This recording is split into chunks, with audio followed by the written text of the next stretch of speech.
The battle had ended 3 cycles ago, but the wreckage still smoldered across the frozen plains of Arcturus 9.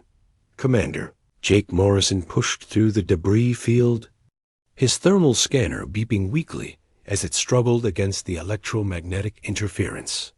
His ship had crash-landed on the opposite side of the planet, and he was the only survivor from the human expeditionary force. The war between the Galactic Coalition and the Krellian Empire had turned this ice world into a graveyard. Twisted metal from 1,000 ships littered the landscape like the bones of ancient giants.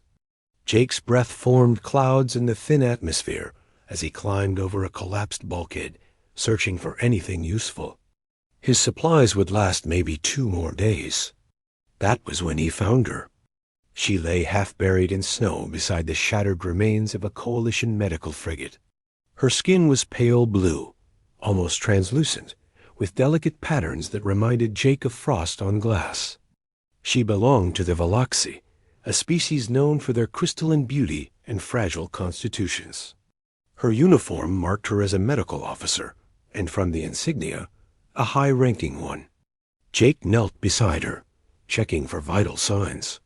Nothing. Her body was cold as the ice beneath her, eyes closed, lips tinged with a darker blue that suggested she had been dead for some time. He should have moved on. Resources were scarce, and the living took priority over the dead. But something made him hesitate. The Veloxi were dying out. Everyone in the Coalition knew it.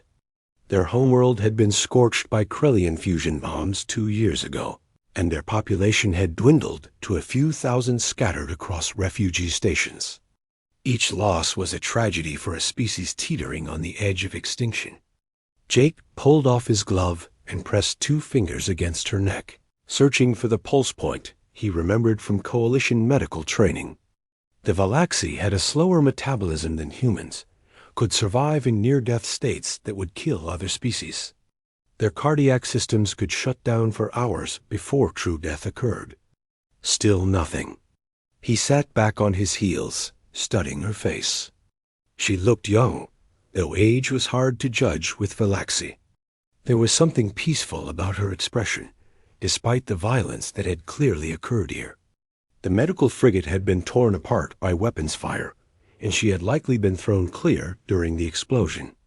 Jake's training as a combat medic kicked in before his rational mind could stop him. The Veloxi had a different physiology, but the basics were the same for most oxygen-breathing species. Circulation, respiration, neural activity. He tilted her head back, cleared her airway, and began chest compressions. The Veloxi sternum was more flexible than a human's, designed to protect organs that shifted position based on gravitational stress. He had to adjust his technique, pressing more gently, counting out the rhythm. 30 compressions, then rescue breathing. He sealed his mouth over hers and breathed out. Her lips were like ice, and for a moment Jake felt foolish.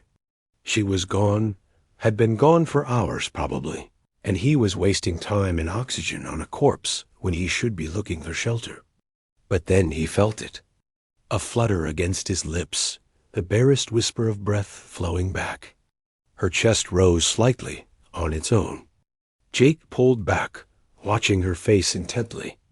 The dark blue of her lips began to lighten, shifting to a more natural pale violet. The crystalline patterns on her skin started to glow faintly, a sign of returning neural activity. Her eyes opened. They were silver, completely silver from edge to edge, and they focused on Jake with an expression of profound confusion. She tried to speak, but only managed a weak sound. Her hand moved slowly, reaching up to touch her own throat. Jake quickly pulled an emergency heat pack from his kit and activated it, tucking it against her chest. The Veloxi needed warmth to maintain cellular function in their crystalline tissue. He wrapped his thermal blanket around her shoulders and helped her sit up slowly. "Easy," he said, though he wasn't sure if she understood Coalition standard. "You're safe now." She stared at him for a long moment, then looked around at the wreckage surrounding them. Memory seemed to return in pieces. Her silver eyes widened, and she tried to stand, but her legs wouldn't support her. Jake caught her before she fell. "The others," she whispered in accented, but clear standard. "My patience." "The ship, gone," Jake said quietly. "I'm sorry.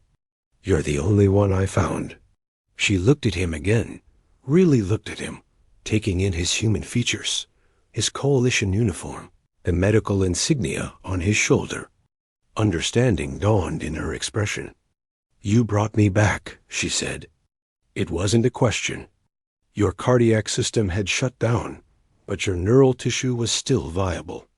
Standard revival protocol. Standard protocol is to prioritize the living."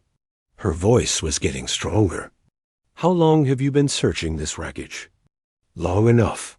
She studied him with those unsettling silver eyes, and Jake had the feeling she could see right through his casual answer. The Valaxi were known for their intuition, their ability to read emotional states through subtle cues that other species missed. "You gave me your warmth," she said softly, touching her lips with delicate fingers. "Your breath. Your life force. That is not standard protocol for an unknown casualty. That is sacrifice." Jake felt his face heat despite the cold. "It's what anyone would do."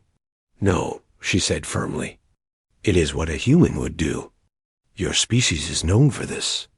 For irrational acts of compassion. For refusing to abandon even the dying when logic says you should."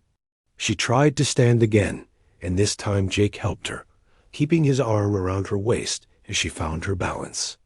She was tall for a Valaxi, nearly matching his height, but she weighed almost nothing. Her bones were partially hollow, an adaptation for low-gravity environments. "I am Dr. Lyra Vex," she said formally. "Medical officer, 3rd class, Coalition Fleet Medical Division. I owe you a life debt. Jake Morrison, combat medic, Human Expeditionary Force. And you don't owe me anything. Among my people, a life debt is sacred. You did not merely preserve my existence. You chose to revive me when you could have used those resources to ensure your own survival. That makes you my bond kin." Jake wasn't sure what that meant, but the gravity in her voice told him it was significant. He was about to ask when his scanner suddenly screamed a warning. He looked at the display and felt his stomach drop. "We need to move, now." Lyra followed his gaze to where a Krellian patrol ship was descending through the cloud cover, its weapon systems already powering up. The Krellians were known for their scorched earth tactics.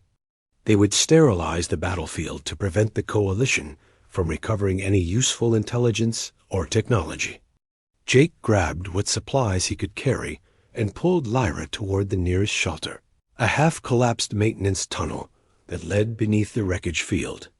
They stumbled through the darkness as the ground above them erupted in flames. The tunnel shook, and sections of the ceiling began to collapse. They ran deeper into the complex, following emergency lighting that still flickered weakly. Behind them, the entrance sealed itself in fire and fallen metal. They were trapped, but they were alive. The tunnel eventually opened into an underground storage facility that had somehow remained intact. Emergency power kept the lights on, and more importantly, kept the heating system functional. Jake helped Lyra to a supply crate and began assessing their situation while she caught her breath. They had limited food, some medical supplies, and no clear way out. The Krellian bombardment would last for hours, maybe days. But they had shelter, warmth, and each other. Lyra watched Jake work, her silver eyes tracking his movements as he set up a makeshift camp. When he finally sat down beside her, she spoke quietly. "Why did you do it? Truly, you knew the risks. You knew the probability of success was minimal. Why waste resources on a stranger?" Jake thought about his answer for a long moment. He thought about the war, about all the death he had seen, about the Valaxi refugees he had helped evacuate from their dying world. He thought about the look of peace on her face when he had found her, and how wrong it had seemed that someone so young should end that way. "Because giving up on people is how we lose wars," he said finally. "The Krellians fight with numbers and firepower. We fight with something else. Hope, I guess. Stubbornness. The refusal to accept that death gets the final word. If I had walked past you, I would have been admitting that they've already won." Lyra reached out and took his hand. Her fingers were warming up now, the crystalline patterns glowing softly in the dim light. "My people have a saying," she said. "In the darkest void, a single spark of compassion burns brighter than 1,000 suns. I understand now why humans are so valued in the Coalition. Your capacity for irrational hope may be the only thing that saves us all." Jake squeezed her hand gently. Above them, the bombardment continued, but down here in their shelter, 2 survivors from different worlds found something more valuable than safety. They found purpose. When rescue finally came 3 days later, they emerged together, supporting each other through the rubble. The Coalition forces found them alive, defiant and unbroken. And later, when the war turned in humanity's favor, historians would point to moments like these. Not the great battles or strategic victories, but the small acts of stubborn compassion that reminded everyone what they were fighting for. The Valaxi called it the spark.